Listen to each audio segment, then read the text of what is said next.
हमें औरव ऋषि की बेटी थी शमी और धौम्य ऋषि के पुत्र थे मंदार। मंदार आंकड़ा पुष्प, शमी औरव ऋषि की बेटी। जब बड़ी होती चली गई तो वो औरव ऋषि की बेटी शमी ने जीवन में कुछ किया ना किया, पर एक काम औरव ऋषि की बेटी शमी करती रही कि भरण पोषण में अग्रणी रही। कोई भूखा मिल गया, औरव ऋषि की बेटी ने अपना भोजन तक दे दिया। ये बेटी का जीवन होना चाहिए। कई महाराज औरव ऋषि की बेटी शमी उसमें की थी, अगर उसकी थाली में कुछ भी नहीं बचा चलेगा, पर सामने वाला भूखा नहीं रहना चाहिए, उसको जरूर खिला देना। ये बड़े विचित्र शब्द हैं, जरा शिव महापुराण के इसको समझ लेना कि शमी का पेड़, जिस शमी की पत्ती में कांटे होते हैं, जिस बेलपत्र में कांटे होते हैं, और जिस आंकड़े को मंदार के फूल में वो दूध होता है कि आंख में चले जाए तो आंख बेकार हो जाती है, वो दूध होता है जो जहर का काम कर जाता है, ये सब शंकर भगवान को चढ़ रहा है। शमी जिसमें कांटे हैं, बेलपत्र जिसमें कांटे हैं, मंदार का फूल जिसमें जहर भरा पड़ा है, धतूरा जिसमें जहर भरा पड़ा हुआ है, ये शिव को क्यों समर्पित है? ये शंकर को क्यों चाहिए? ये शंकर के पास क्यों जा रहे हैं?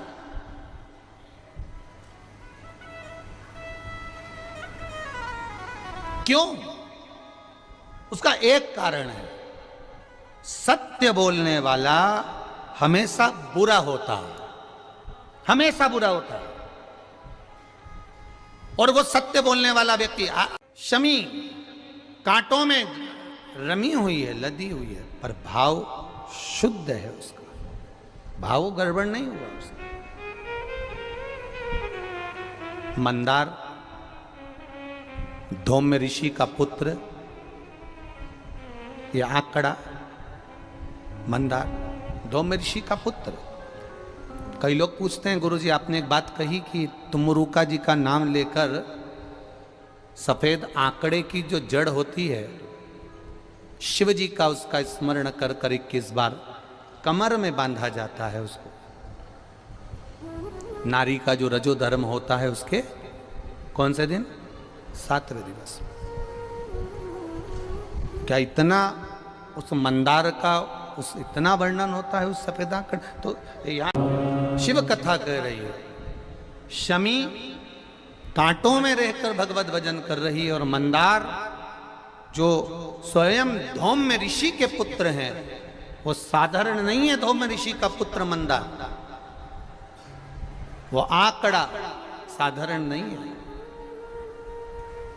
वो आंकड़े की जड़, वो आंकड़े का पुष्प साधारण नहीं, मंदार का पुष्प साधारण नहीं।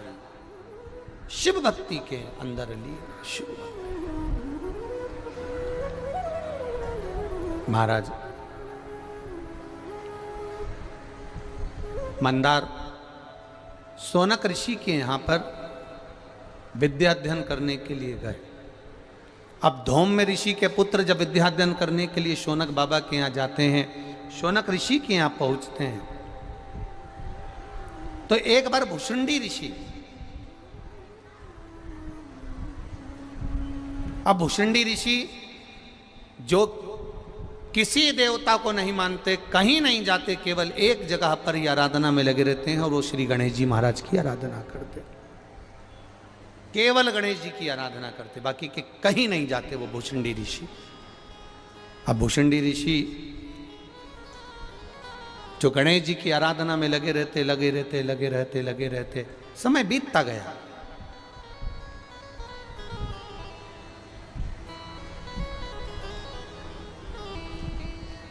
बहुत लंबा समय निकल गया गणेश जी की आराधना करते करते।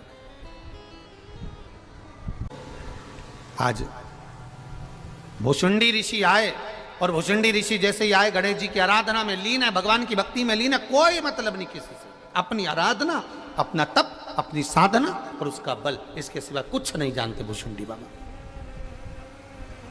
भुशुंडी जी ने कुछ नहीं, कुछ नहीं। ऐसी तप साधना, ऐसी तप साधना श्री गणेश जी महाराज की करी। गणेश जी प्रसन्न हो गए और उनके प्रसन्न करने के लिए भुशुंडी बाबा के ऊपर गणेश जी यूं ही नहीं प्रसन्न हुए। भगवान देवादिदेव महादेव ने स्वयं ने भुशुंडी बाबा के लिए, भुशुंडी ऋषि के लिए देवादिदेव महादेव ने गणेश जी से कहा कि ये भुशुंडी ऋषि के पास जाओ, इतने सालों से तप कर रहे हैं, आराधना कर रहे हैं, कोई तो वर दो उनको, जाओ तप साधना के लिए, उनको प्रसन्न होकर वर दीजिए। भुशुंडी बाबा के पास में, भुशुंडी ऋषि के पास में श्री गणेश जी महाराज पहुंच गए और गणेश जी महाराज ने भुशुंडी ऋषि को देखकर तुरंत कहा,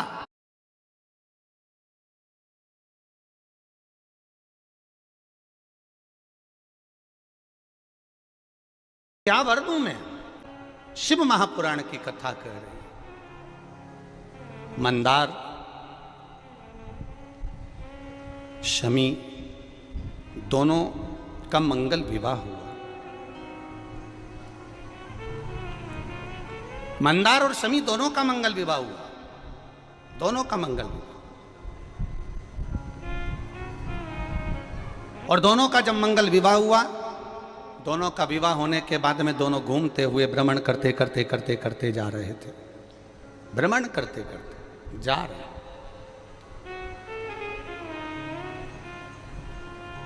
और भ्रमण करते करते जब दोनों जा रहे थे, वहीं से भुशुंडी जी निकल कर जा रहे थे, जिन भुशुंडी जी ने भगवान गणेश जी की आराधना करी, खूब आराधना करी, खूब दिल से, इतनी आराधना करी कि गणेश जी महाराज प्रसन्न हो गए, प्रकट हो गए। मांगो तुम्हें क्या चाहिए महाराज जी, बस केवल इतनी सी कृपा कर दो कि मैं आप तो नहीं बन सकता और आप मैं नहीं बन सकते, पर आपका जो स्वरूप है, ये स्वरूप थोड़ा सा शीश का मुझे दे दो। केवल एक भुशुंडी ऋषि ऐसे थे जिनका शीश गणेश जी जैसा था, भुशुंडी ऋषि।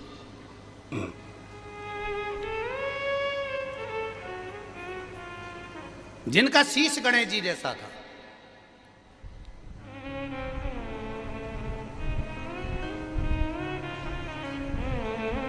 और जिनका शीश गणेश जी जैसा। मंदार और शमी की शादी हो गई, इन दोनों ने हंसना प्रारंभ कर दिया। जो भुशुंडी ऋषि जा रहे थे इनको देखकर हंस दिए, बहुत तेज ठाका लगाकर हंसे, हंसे, दुख हुआ, हृदय में चोट पहुंची, हृदय दुखित हुआ, हृदय द्रवित हुआ, हृदय में दुख हुआ, द्रवितता हुआ। और जब हृदय में दुख हुआ, द्रवितता हुई, कुछ दुख हृदय में जब हुआ, तब भुशुंडी बाबा ने क्रोध में आकर कह दिया, ए मंदार, शमी, मैं तुम्हें श्राप देता हूं, मंदार और शमी मैं तुम्हें श्राप देता हूं कि तुम दोनों जड़ हो जाओ, वृक्ष हो जाओ। शमी, मंदार वृक्ष के रूप में हो गए, खड़े रहे, विनती करते रहे, ये श्राप ठीक नहीं, कृपा करिए, कृपा करिए, दया करिए, करुणा करिए। तब देवादिदेव महादेव कहीं देखिए ओ कर देगा। सुनो मंदार, सुनो शमी, अगर कोई भूल से भी आपकी पत्ती, आपका पुष्प मुझे समर्पित कर देगा, उसे हजारों अश्वमेघ यज्ञ के स्नान का जो पुण्य होता है वो एक क्षण में प्राप्त हो जाए। हजारों अश्वमेघ यज्ञ का पुण्य देखिए आप लोगों ने, जम के तो बोले जरा।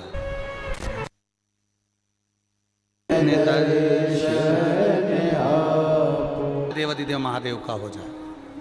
बहुत ध्यान से सुनना, ये प्रसंग आया नहीं पहले, आज अगर कुबेरेश्वर बाबा की पावन धरा पर यह प्रसंग निकला है तो उसको ध्यान से सुनिए, भाव से सुनिए। पत्ती, शमी की जो पत्ती होती है, उस शमी की पत्ती को कब, कैसे और कहाँ चढ़ाना चाहिए, और शमी की पत्ती का फल क्या होता है वो भी अपन समझ लें उसको। शमी की पत्ती संपूर्ण स्नान भगवान का हो जाए, संपूर्ण स्नान। आप समझे उसको, जैसे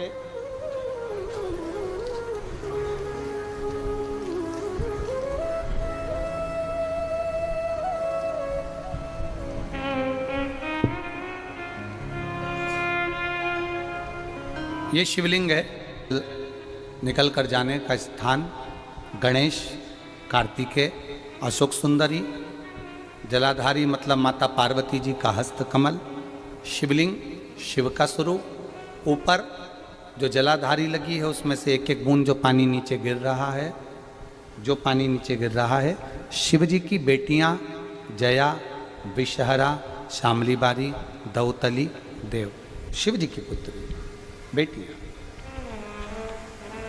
अब जब देवाधिदेव महादेव को समी का पत्ता चढ़ाया जाता है, कब चढ़ाते हैं?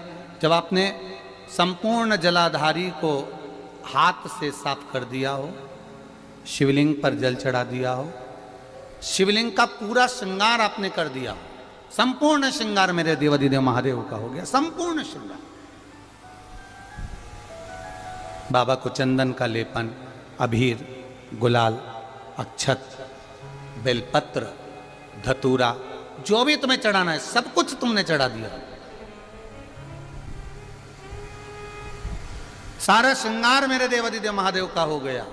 तब शमी की पत्ती को मां जगतजननी की जो जलाधारी है उस पर मात्र स्पर्श कराकर शिव के शिवलिंग पर आखिरी में समर्पित कर देना चाहिए, जिससे हमारी मन की जो कामना है वह मां जगतजननी देवाधिदेव महादेव से उनके कानों में श्रवण करा। शमी पत्र का एक बात और स्मरण में रहे, शमी पत्र की बहुत एक बात और अपने स्मरण में लीजिएगा। शमी पत्र दरिद्रता बहुत है, जब लगे आपको कि दरिद्रता बहुत ज्यादा है, किराया तक नहीं है, मैं कैसे जाऊं, कैसे उस महादेव के दर्शन पाऊं, कैसे उसकी चौखट पर जाऊं, कैसे उसको नमन करूं, तब उस जगह पर आप एक बेलपत्र, जहां से जलाधारी बहती है उधर एक बेलपत्र, जहां जलाधारी के ठीक विपरीत की स्थिति में, और 7 शमी पत्र मेरे महादेव के ऊपर, केवल आपके हृदय की बात कहते हुए शमी पत्र और बेलपत्र इस तरह से समर्पित।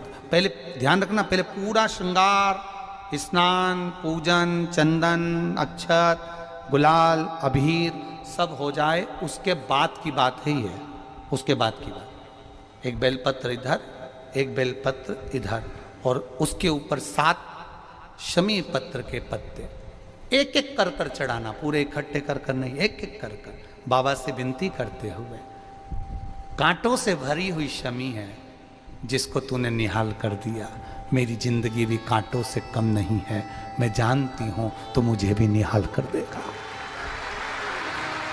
तू मुझे भी निहाल कर देगा। खा एक मंदार, एक शमी, दोनों में बल होता, दोनों में बल है।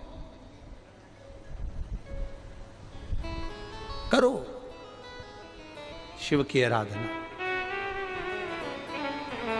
जितना फल बेलपत्र को चढ़ाने पर प्राप्त होता है, जितना फल बेलपत्र को शिव को समर्पित करने पर प्राप्त होता है, वैसा ही मां पार्वती जी ने, देवाधिदेव महादेव ने शमी को, जो कि औरव ऋषि की पुत्री हैं, मंदार जो कि धौम्य ऋषि के पुत्र हैं, इनको स्वयं शिव ने वर प्रदान किया है। शिव ने,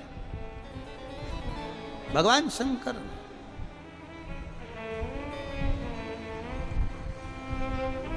शिव ने वर दे दिया, मां जगतजननी जगदम्बा माता पार्वती ने वर दे दिया, मां आद्य शक्ति ने वर दे दिया, पार्वती ने वर दे दिया। सुनो, मां पार्वती जी शमी को कह रही हैं, सुन शमी, सुनो मंदार, देवाधिदेव महादेव ने तुमको वर दिया है कि हजारों लाखों अश्वमेध यज्ञ का फल, स्नान का फल एक शमी पत्र और एक मंदार के पुष्प से प्राप्त हो जाता है। अब माँ पार्वती भी शमी को मंदार को वर प्रदान कर रही है। ये माँ है, ये माता है। अब एक बार यही बात हमने कथा में कही थी कि दरिद्रता को मिटाने के लिए ये बेलपत्र यहाँ माता जी के, शिव जी के चरणारविंद में माता जी के हस्त कमल पर ये भगवान का जो सुंदर माँ पार्वती की पीठी का ये सुंदर जो हस्त कमल है और ये चरण भाग हैं, यहाँ समर्पित करो। तो किसी ने पूछा, गुरुजी ये बेलपत्र को यहाँ चढ़ाने से उसका फल क्या मिलता है? तो कम आद्य शक्ति, माँ जगदम्बा, माँ जगतधात्री, माँ दुर्गा, माँ भवानी, माँ देवी प्रसन्नता धारण कर।